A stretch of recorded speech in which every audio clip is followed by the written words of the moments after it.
Hello, everyone. It is great to be with you again. And today I'm joined by Jennifer Froemel. She's the founder of Innovative Counseling Partners. She's an LCPC, and she's the host of the podcast, The Fear of Change. Jennifer, welcome. Thank you. Glad to be here. So before recording, you told me you left the practice for 3 weeks and it wasn't on fire. How did you pull that off? Well, I would say that this is probably year 4 of me leaving the practice for 3 weeks and not having it burned down. I think honestly, it's been about me paying attention to things. And the thing that I think I would say I pay most attention to, so people who are practice owners, we have this thing that happens where we go, I don't wanna. And I don't wanna, I've recognized, is exactly what we should be looking at. And so I would say for the last 4 years, anytime I find myself saying, I don't wanna, or I hear one of my middle managers saying, I don't wanna, I go after whatever it is that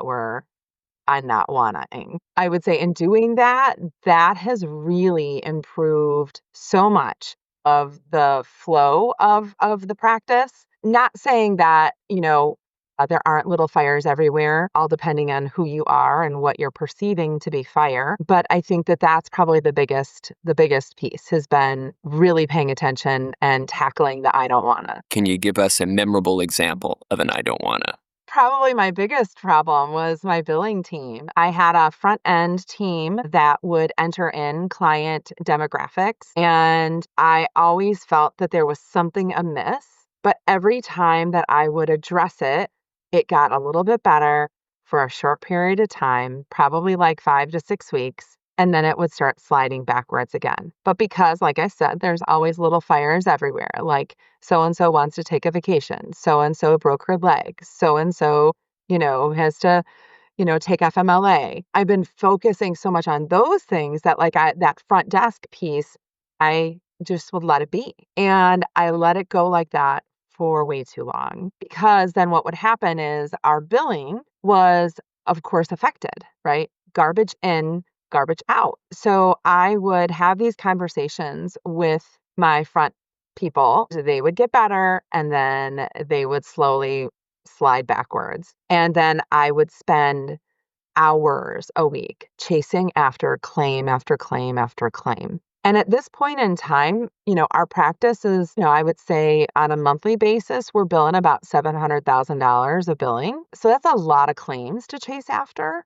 And again, if all you're focused on is your revenue generation, you're really feeling like that, head on a swivel, fight or flight experience. So I think that my team, and then of course switching billing services that are truly collaborative, has been so impactful over the last, year and a half. But I would say, like I said, over the last 4 years, when I would leave for those 3 weeks, I was like, all right, I'm checking everything. I'm battening down all the hatches. Like we've got fire extinguishers everywhere, came back and it's okay. Yeah. Did you believe it would be okay before you left? I wasn't sure. So, I mean, of course, right? Like I have the travel pass on my phone and, for my internet and my cell service. So every single time I have it available, no matter where I am, what country I am. But the thing is, when you're in the mountains, you could be hiking in, the Smoky Mountains and your cell service is,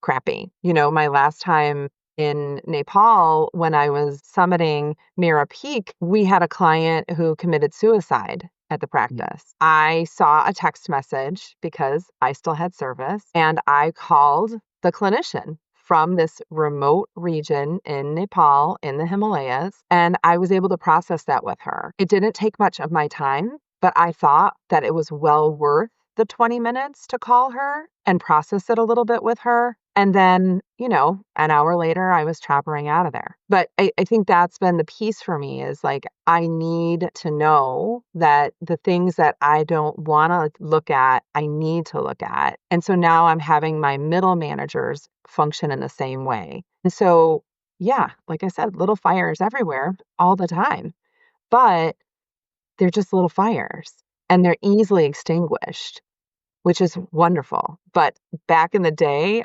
OMG, no, no.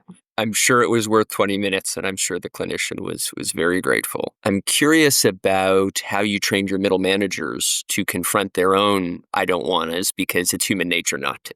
Well, I'm in the process of that, Dan, so don't give me too much credit just yet. What I've been doing, like back again 4 years ago when I started to decide like I want to tempt the fates and go away for 3 weeks, I had a colleague of mine who had been consultatory and she had run a group practice, a large group practice before. So I retained her on my first attempt to leave for 3 weeks. She came in and just was like my backup. And then I also had, at the time, I had a business coach who also was willing to be a backup. So that was kind of how I started to, tiptoe into the pond, was to be making sure that I had people that my team could go to that could think like me. And that was kind of the start of it. Since then, the I don't want a piece, I've really been having my team look at what are some of the issues that they have in terms of their functionality and their own, because all my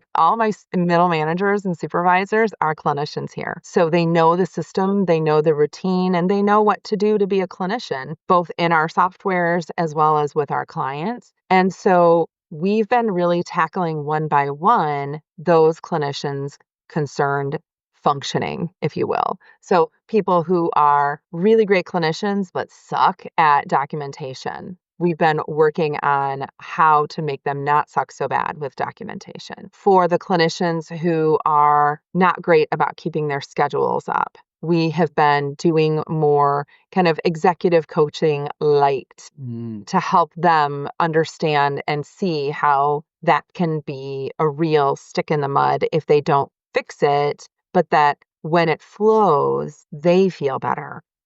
Yes. And then the other thing that I've done is created kind of this culture of calm. I really have said we don't email, we don't text unless it is like between normal business working hours, between 9 and 6. I know normal business hours are 5, but again, we're therapists and we see people after hours. What I've done is I've taught them all how to schedule send text messages so they don't forget to do it, but they schedule send it to land the next morning. And the same with their emails. I've been having them schedule send them to land the next morning at 8 a.m. So it sounds like, if I'm hearing correctly, one of the things that changed between version 1 of Attempted Escape versus some of these subsequent versions is this boundary around when communication happens and how to set these letter me later, email me later, text me later, initiatives. Is that a big part of what's worked? Yes. Definitely, definitely. And then I think on top of that, it's just been doing training with them. A colleague of mine who we've been, in connection since 1995. She was a professor at NIU, Northern Illinois University, pretty much created their whole system and then took it to Northwestern and then took it to Chicago School and then took it to Adler. And then I helped her escape academia, and she's now got a small group practice. She is now helping provide supervision training and guidance on a monthly basis to my team. I love that. I love that. And one other thing that comes up for me is the importance of trust in all of this. So I think most practice owners, even though they can want many different things out of their practice, they want a business that exists beyond themselves, right? So if it's a group practice, that means it's not all about you, right? It's Yeah. about other clinicians. And trust is essential to make that work. Right? You're trusting other clinicians. At very base, you're trusting other clinicians to see patients and care for them, right? And so it's a natural extension of the trust that is essential to the whole enterprise to be able to trust that what you have built can exist without burning down without you. Yeah, and I've always believed very much in educational things, like getting our clinicians the things that they need, getting them educated, and the supervisors have been no different. When we really started to expand and recognize I couldn't do it all, looking at some of my team and identifying with them, what is it going to take? I actually developed kind of this clinical vignette that we go through, a question and answer kind of thing. And then I actually partnered with an ex-Google exec coach, and we created a hiring rubric. And so I basically evaluated all of my teammates that were wanting to grow as supervisors and put them through the rubric. And here we are. And they went through the vignettes as well. Like, all right, well, they've passed all these things. And then they're attending, I think I have them attend 18 hours of CEUs. And then I'm like, okay, now go out into the world, but we're going to meet on a regular basis. So we meet monthly. And now I've added this past year, since January, we've had this educator of clinical supervisors who left academia. We have her on our team as well. It's interesting you speak to the importance of coaching in creating the required trust to be free. Coaching and therapy overlap in ways, in other ways they don't, right? So I come from, among other things, the coaching perspective. And one of the most valued forms of coaching in the corporate world these days, you don't see it nearly as often in group practices, is the coaching of middle managers. So in a vast majority of cases, a middle manager in an organization has come from the front lines. So they are used to developing expertise and working in a particular role. And now all of a sudden they have to learn to lead and or manage people, depending on your preference of word and the organization. It tends not to be a natural skill set in most cases. How natural is it for therapists, do you think? I have to say, I was really disappointed initially because I was expecting it to be quite natural. And then what I started to recognize was that it wasn't. So I would find myself taking them in. What I did for a little bit with each one of them was I would have them shadow me doing group supervision with our interns, and was able to see just how much they didn't know, both in the way of recognizing that, especially in this day and age, where we're doing so much like we are today, right, through Zoom or some, online format, that many of the clinical supervisors were not aware that their presence on camera, if it does not appear calming, it's agitating and distracting. And so then how are you, like, if you're not emulating what we're looking for in a clinician, how does that work? So I had to do a lot of education on, like, how should you sit in front of your camera? What should you do while you are on camera? How should you look while you are on camera? And I thought, oh my gosh, I couldn't get over how, at the beginning of COVID, I mean, I did a whole training, but again, like, it's been time, since that. And I just was like shocked about that. Then the other thing I was shocked about too was how many of them would kind of dial it in, for lack of a better term.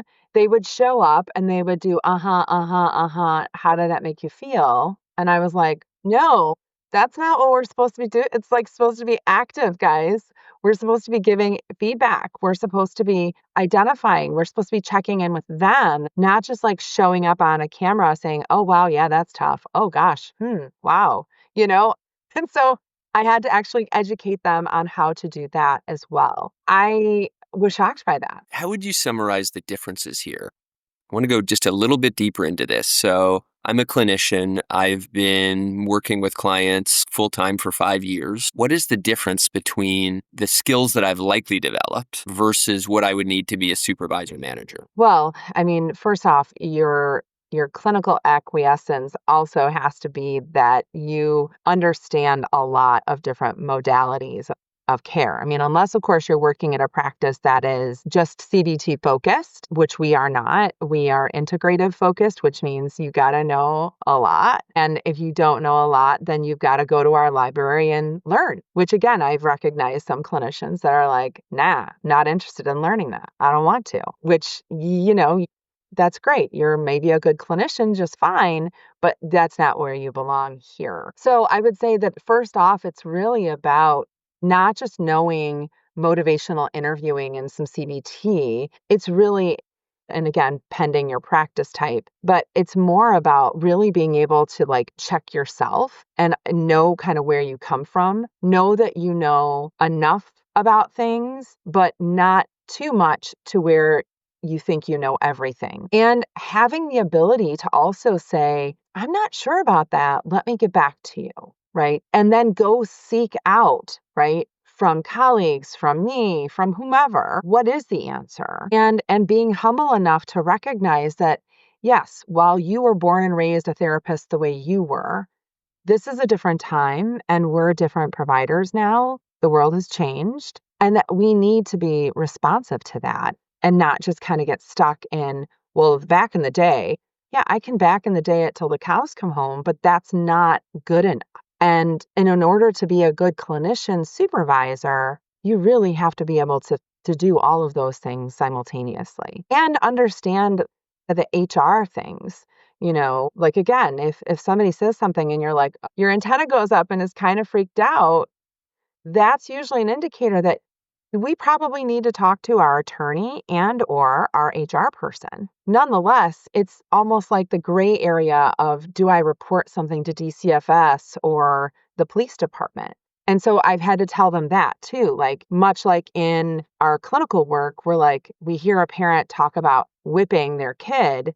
And then we go, when you say whipping your child, like, what do you mean by that? And we're having to do the same thing as a clinical supervisor. When you're hearing a clinician go, yeah, I just didn't do it.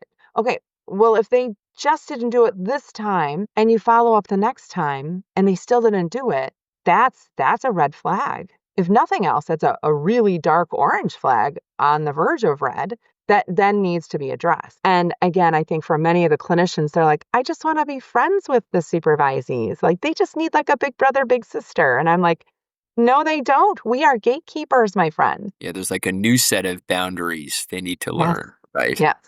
Yes. So much of the work of therapy relates to boundaries. And here, I think if there's going to be there's going to be tendencies that everyone has in that respect. And they're going to have to relearn. I think I have to learn a new set of tendencies, a new identity. It's Yeah. not an easy thing to adopt for most people. And then on top of that, like I think the other thing that I like to do is I like to bring us together. So probably since June, we've been hosting 30-minute huddles on Tuesday mornings. They're just via phone, but we all jump on. And I don't care if you're working out or, getting your makeup on or whatever you're doing, as long as you're participating and you're listening. But those huddles are so awesome because they're team building, but on top of being team building, they're so educational because then I get to learn other little nuancy things that they're hearing about that they don't share readily, but they're sharing them readily now because we're talking so much more. And again, 30 minutes once a week, not that much time, but it has yielded a ton of, guys, we need to look at that. Thanks for sharing today. Thanks for letting me know. I had no idea kinds of conversation. It's the kind of openness that can engender alignment, the alignment that is required to run a really great business and culture, right? And then of course, I'm like, let's go do like a really nice lunch downtown, And they're like, Mhm. what? I'm like, yeah, let's go. Everybody, we're going to pick a date and we're going to meet. We're not going to talk work. We're just going to enjoy our time together. You having freed up so much of your time and space, I'm always struck when we speak by the work that you do in Nepal. This is one of the big things that your, I want to say newfound freedom because you've had it for some time, but Yeah. the space that you've been able to create, one of the things that you do with it is you go to Nepal. This could be a cool thing for us to talk about to inspire practice owners to think about what their wanas are. So Yeah. we'd love to hear a little bit about what got you started on that journey and what you do there. Well, so when I was 25, I had gotten very obsessed, probably for a good chunk of time, about learning about Mount Everest. I think between then and turning 50 was really determined that when I turn 50, I'm going to trek to at least base camp.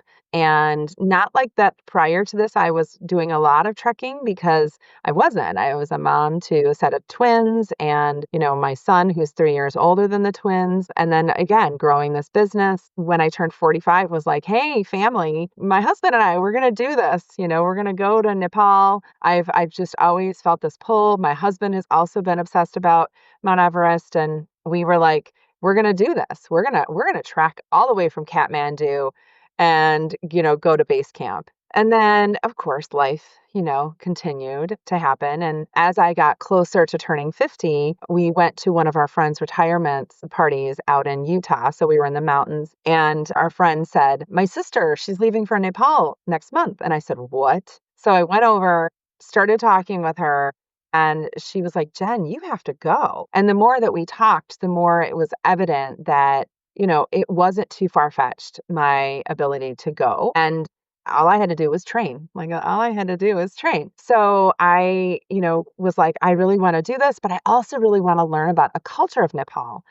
From everything that I see and read about, I read about how the Sherpa people are just so happy, even though they, at the time when I left 3 years ago, they were deemed like the seventh poorest country in the world. They've actually moved up the ladder now. I think they're 20th. So that's good. They've definitely done some good things for themselves financially. But I decided I really wanted to do this. My husband had started having some health issues, and I said, I still want to go. And he was like, "Well, I guess if you still want to go, then like, I guess go find a person and go." So I did. I went online and found a group that my friend had mentioned from when she was in Nepal. I started planning my trip. I'd also always wanted to go to Thailand. And so they were asking, in my creation of my itinerary, was there anything else I wanted to do while I was on the other side of the planet? And I did. So I ended up tacking on 4 days in Thailand before coming back to America. So I was gone for 24 days. Of course, 2 of those were nothing but airline or airport time. And the thing that I was so lucky to do was I connected with a tour group called Social Tours. He's Nepali. He's ironically married to an Austrian. I had studied abroad in Austria. That's why it's ironic. When we got together and started talking about my itinerary and my journey to base camp, we ended up discovering that he has a cousin who created a residential treatment center, which is totally not therapeutically common in the culture to deal with sexual abuse in adolescent and young girls. By the time I left, I was connected to her and started to really think about ways in which, our practice, one of the pieces that I really believe in is giving back to those who can't. And so I have been giving pro bono services since day one of opening the door. And actually, this week, Tuesday, was our beginning of our 12th year, our anniversary. Every year, we give away about 1,700 hours of free therapy. And so I thought, well, why not add Nepal to the list? And so started working with her and her residential treatment center on ways in which I can support them and help them. That's really where I'm at now.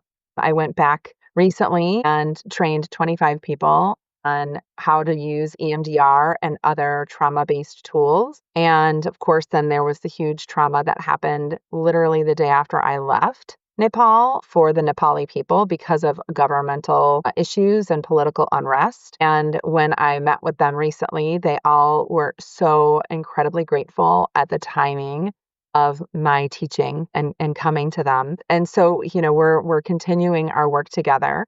And now I'm actually contemplating, because I've had 5 people ask if they could join me on a next adventure and we could maybe make our impact larger in terms of treating and supporting the communities there for domestic violence as well. I'm toying with that idea a little bit and, seeing what that'll bring forward. But it was really amazing, recognizing such cultural difference in so many ways, but recognizing so much similarity to I would say, I say similarity because I'm familiar very much with working with collective cultures, with my background being bilingual in Spanish. And so working a lot with Latinos and other countries where they're more collective versus individualistic like Americans. And I just my heart felt so full leaving there. But my first time that I went, the thing that really kind of blew my mind that I didn't think about was what would happen to me if something happened,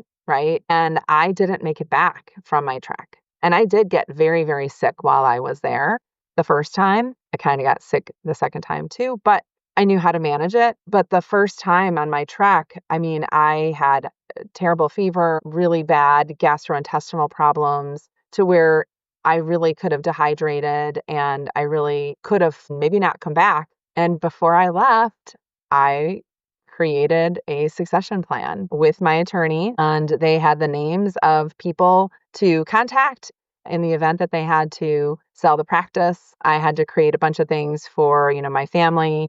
I had to develop a trust all before I left. I'm not kidding. I literally signed it the day I left to head to Kathmandu. But now I have it. And now I review it annually. And that too feels so good to know that even if on my adventures into, the wild Himalayas, I will be okay. The practice will be okay. I'm present to how each new layer of freedom unlocks a new need for responsibility and then vice versa. It's like, wow, okay, now there's a certain level of challenge in a journey abroad. There's greater risk, right? Yeah. You've chosen to take that risk, but you've also thought about the impact on others. If I take the risk and things don't go according to plan, what happens, right? Right. And Right. so freedom and responsibility are like beautifully balancing each other. So that's where we are these days. I love it. I love it. Well, that's a great place to be, and maybe we'll just end on a quick human note. I always like to ask people when you're not working on the practice, and I think you've answered this to some extent, but I'll ask it slightly differently for you.